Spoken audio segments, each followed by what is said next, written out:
Եվրոպայի խորհրդի խորհրդանական վերաժողովը պատրաստել է չափորոշիչներ եւ այդ չափորոշիչների համաձայն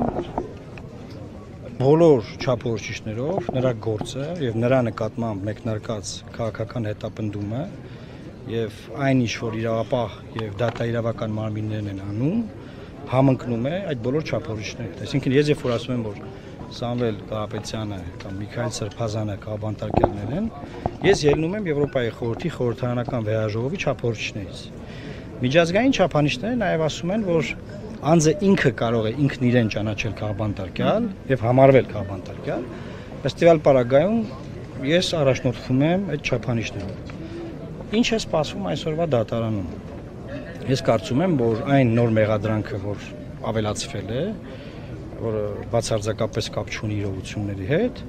այն արվել է մի բանի համար, որ եւս 2 ամսով հնարավորություն ունենան երկարացնել, որովհետեւ ըստ էության այս միջին ծանրության հոդվածով,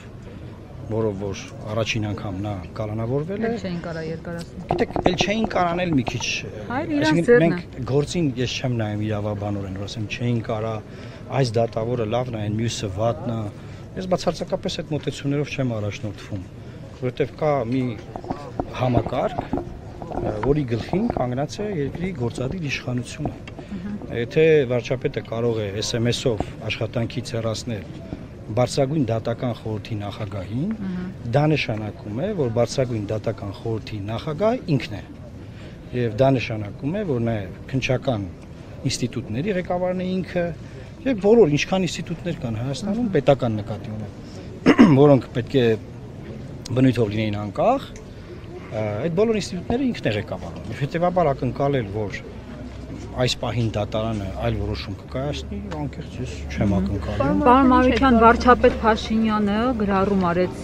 Սամվել Կարապետյանի հարցազրույցից հետո, որ սա ձեր համար նիժնի տապռը չի, պետության համաբերանները կմնա ու դրանից հետո ձերբակալեցին Սամվել Կարապետյանին։ Սա ուղղորդում էր վարչապետի կողմից, թե ուղղորդում չէր։ Ու ինչ, եթե մենք իրապես իրավական երկրում ապրեինք, նման ուղղորդման համար այդ պաշտոնյային ինչ պատիժ էր հասնում։ Ուրեմն միայն այդ օրվա գրառումները, մի գրառում չի եղել, մի շարք գրառումներ եղել, միայն այդ օրվա գրառումները բավարար են, որ այս գործը Հայաստանի Հանրապետությունը պարտվի եվրոպական դատարանում։ Բայց կա մի հատ կարևոր բայց, երբ պարտվի։ 2 տարի անց, 3 տարի անց, 1 տարի անց, երբ իշխանությունը միշտ տվյալ պահին լուծում է իր առօրեական խնդիրը։ Բնականաբար այդ բոլոր գրառումները ցուցմունք են ընդդեմ Հայաստանի Հանրապետության, երբ որ կքննվի Կարապետյանն ընդդեմ Հայաստանի Հանրապետության գործը մարդու իրավունքների եվրոպական դատարանում։ Այլևս դրանք գծված են, դրված են գործի մեջ, յուրաքանչյուր եվրոպական դատարանի դատավոր, որ կկարդա դա ցնցված կլինի, որ ոնց կարող է նման բան լինի։ Էլի հրահանգել կա, չէ՞, էլի են հրահանգում։ Բայց դա մարդիկ չեն տեսնում։ Դա հեռախոսազանգով արվում, չգիտեմ, մեկին կանչում են իրենց մոտ, ասում են գնա, այս բանը արա, բայց կոնկրետ մեզանում դա եղել է սոցիալական ցանցերում, բոլոր հրահանգները, բոլոր։ Եվ դրա համար այս ամեն ինչը արձանագրված է եւ Հայաստանը այլևս ունի քաղաքապետարյաններ իր բանտերում, դրան գումարած սա նաեւ տնտեսական ներդրումային միջավայրի վրա ազդեցություն ունենալու։ Բազմաթիվ սա բազմաշերտ process է։ Ինչ եք կարծում, հրահանգ կա դրա համար է,